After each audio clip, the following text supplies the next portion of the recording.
Hey, welcome back to the channel. This is Pistol Pete Real Estate, and this is your Santa Cruz County Real Estate channel.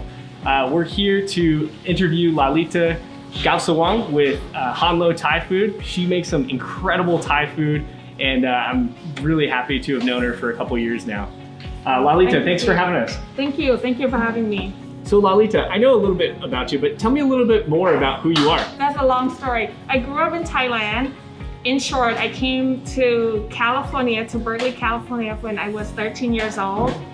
And fast forward 7 years ago, I moved to Santa Cruz. So 7 years in Santa Cruz, you moved when you were 13. That's incredible. Tell us about Hanloh Thai food. How did you come up with the idea? What does Hanloh mean? The name Hanloh is the story behind it, that when I first came to the United States, the only way to communicate back home was to buy a prepaid phone card.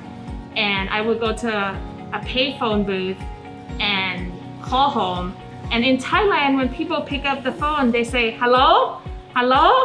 They don't say sawadee, which is greeting in Thailand. That's the only time they say hello. And I thought that, our symbols, the logo kind of emphasize that, that place of home, the moment of calling home. So Hanloh is almost like an interpretation of hello, but with an accent. Yes. I love that. It's such a good name. I never knew that, by the way.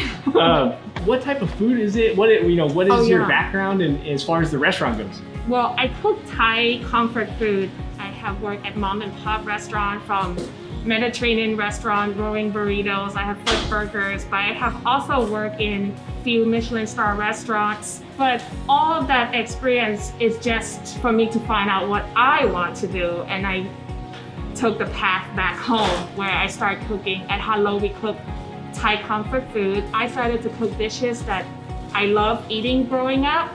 And I happened to find audience that enjoy what I love. So I consider myself very lucky. That's awesome that you found your audience here in Santa Cruz too. I think it's fascinating that anywhere from rolling burritos to cooking Mediterranean has prepared you for starting your own restaurant. Yeah.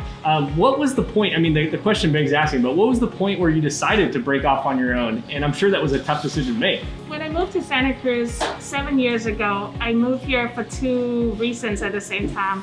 One, my husband was doing PhD at UC Santa Cruz. Two, I wanted to work at Manresa, Los Gatos. Training at Manresa really, it was like the last training I needed to feel like I'm strong enough as a cook and as a manager to take the next step forward.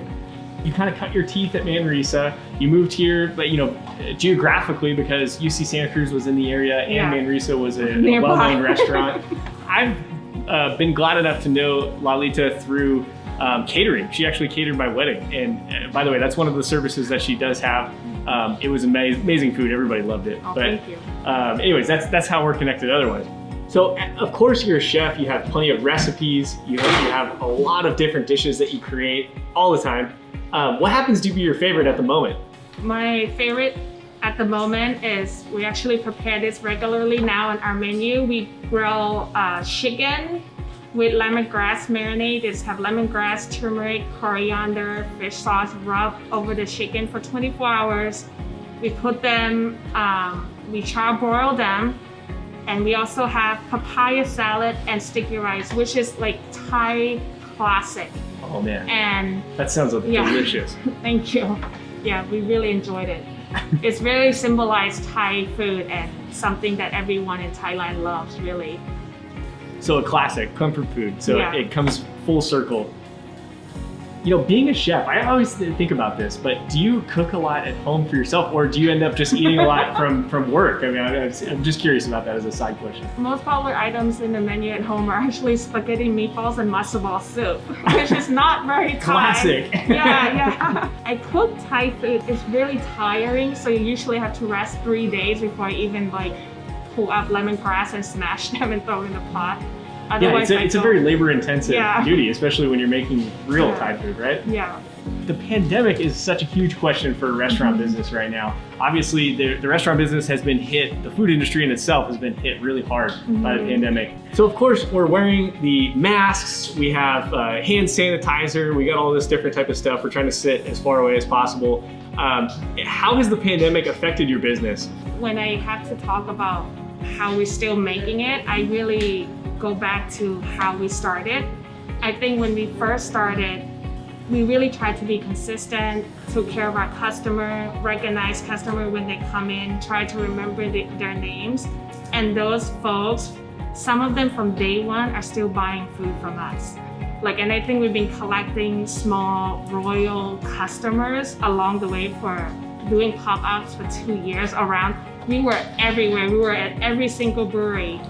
Now when COVID hit, our sales dropped 90% first 2 months. Yeah, it went down, and I thought I would have to Holy cow, 90%, that's huge. Yeah. But the community really came back. There were small nonprofit that, I wasn't sure, actually, I'm not sure nonprofit, but we were raising gift card sales to help with, and it covers some rent, it covers some disposable inventory. We only carried 2 boxes of disposables.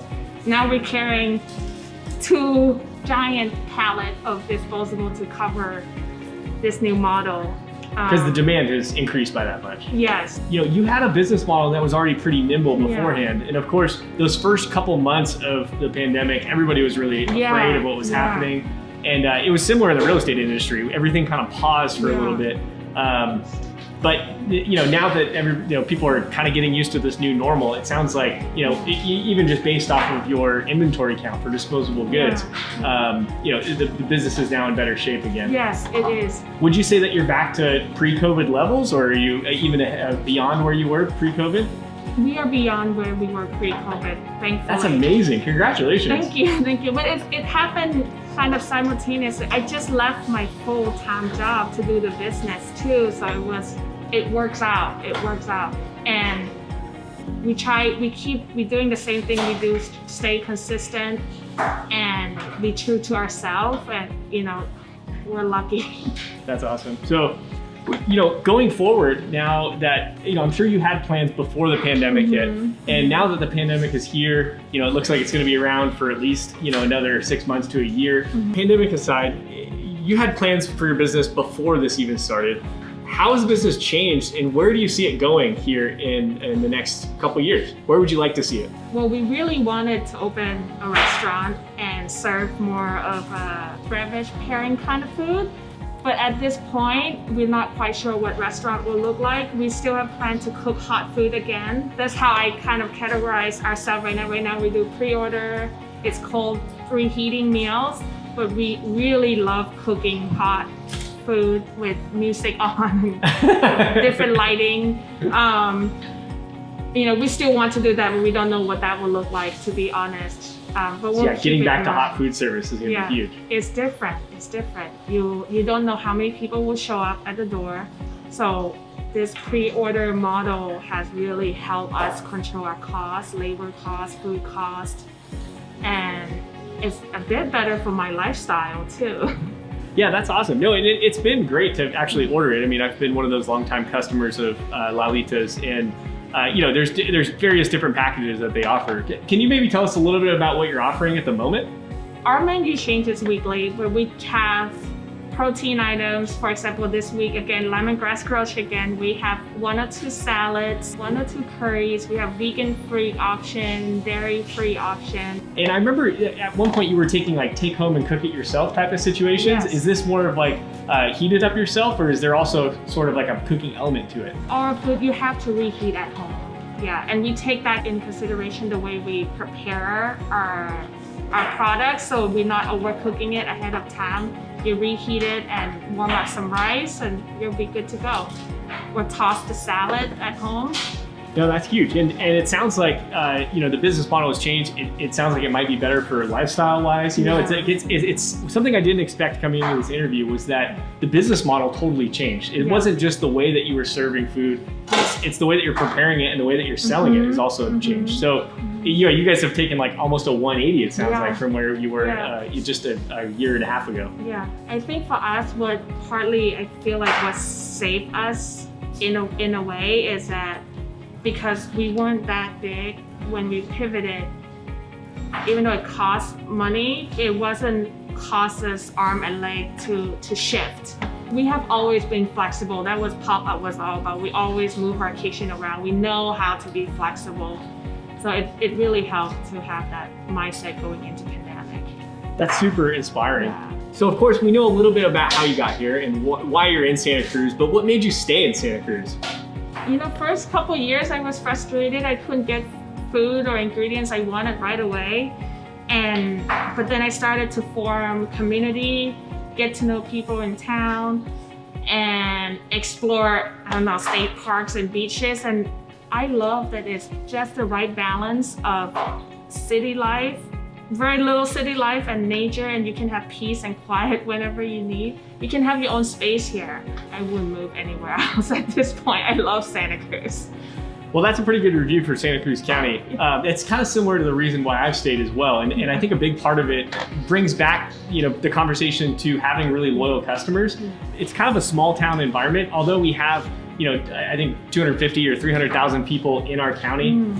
It's almost like we have an environment where everybody knows you're only like 1 or 2 separations from anybody. And so I think that really lends itself to having a loyal customer base as well. Yeah. That's, it's an interesting microcosm that we have here, not only just, micro environment, but, so I guess, to wrap this thing up, thank you so much for taking your time. And I know that you guys are busy cooking right now, prepping those meals for the week. My last question is, where can people find you? Do you have some social media, website? Everything is on our website, hanloh.com, hanloh.com. And we really good at updating all our information weekly on our website. You order online a week in advance, 3 days to 1 week in advance, and you pick it up the following week. That's awesome. And I know that you have an Instagram account, right? Yes. Do you do any other social media? We have Instagram, we have Facebook at Hanloh Thai Food. Well, we'll link all of that, the website, the Instagram page, and the Facebook page in the description. If you guys are interested in ordering, when is the next time that they can order food? This Sunday coming out at noon, our new menu goes live. So this Sunday is the next menu, and again, that's for the following week. But you can take a look at it starting on Sunday at noon, and it'll be available until when? Until Wednesday. Order Sunday to Wednesday. Order Sunday to Wednesday. All right. Thank you. Well, yeah, hey, this has been so much fun. I really appreciate it.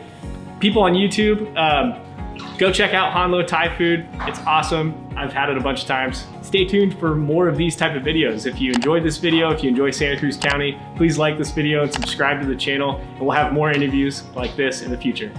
Well, thank you, Pete, and thank you for coming to our kitchen.